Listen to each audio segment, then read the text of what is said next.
तो हाँ जी मेरे प्यारे बच्चों, देखो क्लास 9 चैप्टर 1 अध्याय 1 संख्या पद्धति, इसका प्रश्नावली 1.1 का पहला सवाल बिना समय गवाए इसको शुरुआत करते हैं। तो देखो कॉन्सेप्ट की वीडियो हमने डाल रखी है, उसको नहीं देखा है तो जाके देख लेना। देखो पहला सवाल क्या है, क्या शून्य एक परमेय संख्या है? इसे P बटा Q के रूप में लिख सकते हैं, जहां P और Q पूर्णांक है। यानी कि उसने बता दिया है कि Q और P पूर्णांक पूरी संख्या है भैया। Q का मान 0 नहीं है, उसने बता दिया कि Q का मान 0 नहीं है। तो बस कंडीशन क्या होती है हमारी परमेय संख्या की, P बटा Q के रूप की संख्या बन जाए। तो Q का मान 0 नहीं होना चाहिए, P का मान कुछ भी हो, मतलब P का देखो Q जैसे 2/0 है तो ये परमेय संख्या नहीं होगी। बट ऊपर 0 और नीचे कोई भी संख्या हो तो ये परमेय संख्या होगी। तो बताओ हमारी 0 कैसी संख्या? उसने बता दिया कि P और Q पूर्णांक संख्या है, तो ठीक है जी। तो Q बटा 2 लिख लो, 1 लिख लो, कोई फर्क पड़ता है? ये कैसी संख्या है? परमेय। कैसी? परमेय। तो 0 हमारी परमेय संख्या है। कैसी संख्या है? परमेय संख्या है मेरे भाई, ठीक है। क्लियर? कोई दिक्कत परेशानी नहीं है। तो भैया दूसरा सवाल कर लेते हैं। दूसरा सवाल क्या है, 3 और 4 के बीच 6 परमेय संख्याएं ज्ञात करिए। बहुत ही आसान क्वेश्चन है। जब भी ऐसा क्वेश्चन आता है, देखो 3 के बाद तो 4 ही आ रहा है, अभी तो कोई परमेय संख्या इसके बीच नहीं मिलने वाली। हम बता रहे हैं अब कैसे मिलेगी इसके बीच। जी कितनी परमेय संख्या पूछिए? 6। बस कुछ ना, इसका फॉर्मूला होता है m+1। m क्या होता है? जितनी परमेय संख्या पूछते हैं वो m का मान होता है, और भैया एक और जोड़ देना उसमें। तो m का मान कितना है? 6+1 यानी कि कितना हो गया? 7 हो गया मेरे भाई। कितना? 7 हो गया। तो भैया कुछ नहीं करना, 7 जो आया है ना, तो 3 को हम 3/1 लिख सकते हैं, और 4 को हम 4/1 लिख सकते हैं कि नहीं लिख सकते? कोई फर्क पड़ेगा 3 पे? क्या नहीं पड़ेगा। 4 पे भी एक बट्टा लगाने पे कोई फर्क नहीं पड़ेगा, क्योंकि परमेय संख्या का रूप हमें लाना है। तो बस कुछ ना करना, देखो ऊपर वाली संख्या होती है अंश और नीचे वाली संख्या होती है हमारी हर।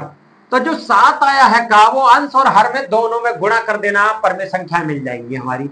तो कर देते हैं, अंश लिख भी देंगे। 7 की गुणा अंश तथा हर में करने पर। चलिए कर देते हैं। तो देखो इस 4 को थोड़ा सा दूर लिख देते हैं। देखो 4/1, तो यहां पर भी 7 से गुणा करनी है, और नीचे भी, और यहां पर भी 7 से, नीचे भी 7 से। तो देखो 3 सत्ते 21, बटे में 7 एकम 7, इधर हो जाएगा 4 सत्ते 28, और बटे में 7 एकम 7। ठीक है, क्लियर? कोई दिक्कत परेशानी? देखो इसको हल करने पर तो इसको तो मिटा दें, मिटा दें। चलिए चलिए, तो 21/7 और 28/7, तो 21/7 किसकी जगह पे है? 3 की जगह पे, और 4 की जगह पे 28/7 आ गया। अब बताओ 21 के बाद कितना आता है? 22/7 कर देंगे, 23/7 कर देंगे, 24/7 कर देंगे, 25/7 कर देंगे, 26/7 कर देंगे, और 27/7 कर देंगे। अब बताओ कितनी परमेय संख्या पूछी थी? 6 पूछी थी। तो 1 2 3 4 5 6 परमेय संख्याएं हमें मिल गई। तो बताइए आपको ये सवाल समझ में आया कि नहीं आया? आई होप आपको समझ में आया होगा। अगर फिर भी समझ में नहीं आएगा तो कमेंट बॉक्स में कमेंट करके जरूर बताना मेरे भाई। तो देखो इसको तो आप बहुत आसानी से कर सकते हो। तीसरा सवाल, 3/5 और 4/5 के बीच 5 परमेय संख्या, तो ये किसका मान है? 5। m का मान 5 है। तो निकालते कैसे हैं? m+1 यानी कि 5+1 यानी कि 6। 6 से कहां गुणा करनी है?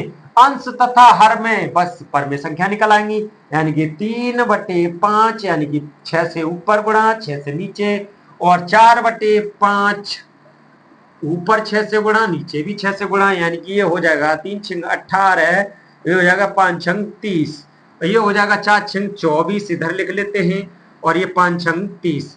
अब बताओ 18 के बाद 19 आता है, 19 के बाद 20, 20 के बाद 21, 21 के बाद 22, 22 के बाद 23, 23, बस इसके बटे में 30, 30 लगा दो, क्योंकि हर किसी के हर समान है ना। 30 30 30 30। बताओ 5 पूछी थी, 1 2 3 4 5 परमेय संख्या हमें ये मिल गई। ठीक है मेरे भाई, ये क्लियर हो गया कि नहीं? क्लियर हो गया ना? समझ में आ गया? कोई दिक्कत परेशानी हो तो हमसे पूछना, कमेंट बॉक्स में पूछ लेना मेरे भाई, ठीक है? क्लियर? तो चलते हैं तीसरे सवाल की ओर, ठीक है? तो भैया ये रहा तीसरा सवाल इस प्रश्नावली का। क्या है? निम्नलिखित कथनों में सत्य और असत्य बताइए कारण सहित। बस सत्य और असत्य बताना और कुछ नहीं। जब सब चीज तुम पढ़ चुके हो, यानी कॉन्सेप्ट की वीडियो, इंट्रोडक्शन की वीडियो आप देख चुके हो, तो इनके आंसर तो बस चुटकियों में दे दोगे। तो मेरे भाई ये बताइए कि देखो पहला सवाल क्या क्या, प्रत्येक प्राकृत संख्या पूर्ण संख्या होती है? तो प्रत्येक प्राकृत संख्या क्या पूर्ण संख्या होती है? तो प्राकृत और पूर्ण संख्या क्या होती है उसको जान लो। देखो प्राकृत संख्या कौन कौन सी होती है? प्राकृतिक संख्या कौन कौन सी होती है? 1 से लेके 2 3 डॉट डॉट चलती रहती है। और पूर्ण संख्या क्या होती है हमारी? बस 0 से स्टार्ट होती है, वही 1 2 3 और डॉट डॉट डॉट चलती रहती है नहीं? तो बताइए, देखो ये प्राकृतिक संख्या 1 2 3 4 5 6 7 8 चलती रहेंगी, और पूर्ण संख्या 1 2 0 से स्टार्ट होती है, बस 1 2 3 4 फिर ये भी चलती रहती है। तो देखो क्या कह रहा है, प्रत्येक प्राकृत संख्या यानी प्रत्येक प्राकृत संख्या क्या पूर्ण संख्या होती है? क्या पूर्ण संख्या भी होती है? हाँ जी बिल्कुल होती है। देखो प्राकृतिक संख्या भी 1 2 3 4 है, बस जीरो, देखो जीरो के आगे ये प्राकृतिक संख्या ही तो है। तो यानी कि प्रत्येक प्राकृत संख्या पूर्ण संख्या में आती है। तो ये कैसी बात कह रहा है? वो सत्य कह रहा है, सत्य कह रहा है। क्या कह रहा है? सत्य कह रहा है। और ये कारण रहा, ये कारण रहा, वो कह रहा है ना कारण सहित। तो दूसरा सवाल देख लो, प्रत्येक पूर्णांक एक पूर्ण संख्या होती है? तो पूर्णांक जान लो कि पूर्णांक क्या होता है मेरे भाई। देखो पूर्णांक, पूर्णांक संख्या कौन सी होती है हमारी? देखो 0 से प्लस माइनस वाली दोनों संख्याएं, यानी कि प्लस माइनस वाली दोनों संख्याएं पूर्णांक होती हैं। और भैया पूर्ण संख्या ये लिखी हुई है। तो बताइए कि प्रत्येक पूर्णांक यानी पूर्णांक वाली संख्या क्या पूर्ण संख्या भी होती है? सब नहीं होती, कुछ संख्या होती है प्लस वाली, होती है कि नहीं? प्लस वाली, पर माइनस वाली नहीं होती, सभी नहीं होती। तो प्रत्येक पूर्णांक तो पूर्ण संख्या नहीं होती। कुछ संख्याएं अगर पूछता तो हम कह देते बिल्कुल होती है, बट ये कह रहा है सभी संख्याएं, मतलब प्रत्येक पूर्णांक क्या एक पूर्ण संख्या होती है? नहीं होती। तो बात कैसी कह रहा है वो? असत्य। कैसी बात कह रहा है फिर भाई? असत्य। ठीक है, क्लियर? कोई दिक्कत परेशानी? कारण ये रहा आपका। तो लास्ट सवाल इसका देखो, प्रत्येक परमेय संख्या क्या पूर्ण संख्या होती है? प्रत्येक परमेय संख्या, परमेय संख्या कौन सी होती है? p बटे q के रूप वाली सभी संख्या, यानी कि p बटा q के रूप की सभी संख्याएं परमेय संख्याएं होती हैं। तो वो कह रहा है प्रत्येक परमेय संख्या क्या पूर्ण संख्या होती है? अब बताओ, देखो प्राकृत संख्या पूर्ण संख्या कौन सी हमारी? 0, ये सभी तो परमेय संख्या तो है। तो प्रत्येक परमेय संख्या मतलब ये तो परमेय संख्या तो है, इतना तो हम कह सकते हैं ये परमेय संख्या है। बट प्रत्येक परमेय संख्या पूर्ण संख्या नहीं हो सकती। कैसे? अब हमने बोला था तुम्हें ये भी बता था कि ये 16 है, ये कैसी ये परमेय संख्या है? 16 परमेय संख्या है। क्या ये पूर्ण संख्या में आ रही है? नहीं आ रही है मेरे भाई। तो बात कैसी कह रहा है वो? असत्य कह रहा है। कैसी कह रहा है? असत्य। तो प्रश्नावली होती है खत्म। तो वीडियो को लाइक कर देना और हमको फॉलो कर देना। अगर उस पर YouTube पर देख रहे हो तो हमको सब्सक्राइब कर लेना। मिलते हैं नेक्स्ट वीडियो में, ऐसे ही हमसे जुड़े रहना मेरे भाई। बहुत बेहतरीन बना दूंगा आपको मैथ में। बस मिलेंगे नेक्स्ट वीडियो में, तब तक के लिए बाय बाय।